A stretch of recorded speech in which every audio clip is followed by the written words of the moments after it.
Welcome to the only daily podcast focusing on compliance news of the day. Each morning, start your day with a cup of coffee and Tom Fox, the voice of compliance, to hear about 4 of the top compliance, corruption, or leadership stories you will need to start your day. The Daily Compliance News is a production of the Compliance Podcast Network.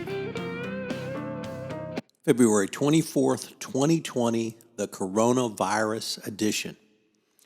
Today we take a look at several stories about the coronavirus from across the globe, and we begin with the Financial Times announcing that Italy has locked down 10 towns as fears rise for a global coronavirus spread. Most unfortunately, the Venice Carnival had to cancel its last few days leading up to Shrove Tuesday and the start of Lent on Wednesday. It also canceled Serie A football matches, which is fairly unprecedented for the Italians as well. Italy has had 152 outbreaks of coronavirus with now 3 confirmed deaths. Employees in some towns have been told not to come to work, particularly in the north. Obviously, European politicians are worried about the spread of it and the impact on the Italian economy will be somewhat significant going forward.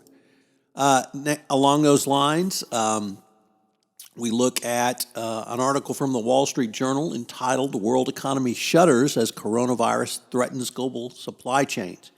As manufacturers' reliance on interconnected supply chains, and particularly supply chains from China, become more important, we see ripples around the globe. The last time there was a corona outbreak in virus in China, it was 2003, and the global economy emerged relatively unscathed. Now, 2 decades later, growth-dampening impacts of a similar pathogen threaten to ripple across the globe. Chinese consumption and production power growth from Asia to North America to Europe and beyond, and manufacturers are tethered to China by tentacles of a supply chain that relies on Chinese factories for intermediate and finished goods.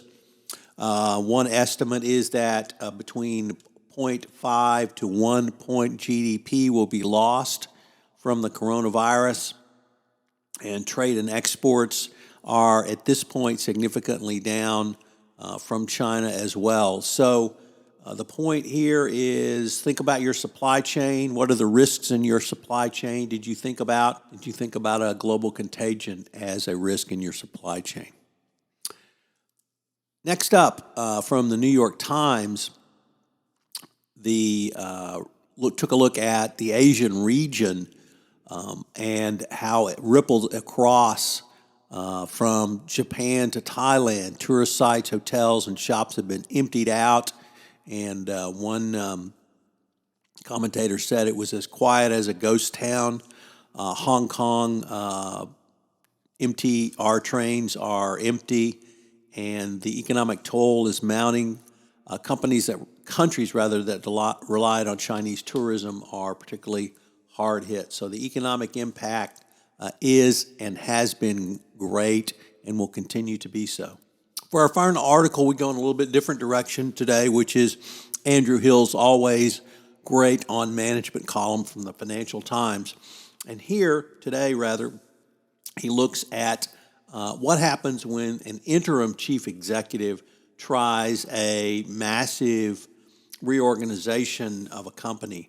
Hill says that when you have an interim chief executive, they lack the stature within the organization to really put something through. So he really cautions companies from moving forward under this and suggests that if a board wants to approve it, they need to name the interim CEO the full CEO. The Daily Compliance News is a production of the Compliance Podcast Network and a proud member of C-Suite Radio. Thanks so much for listening.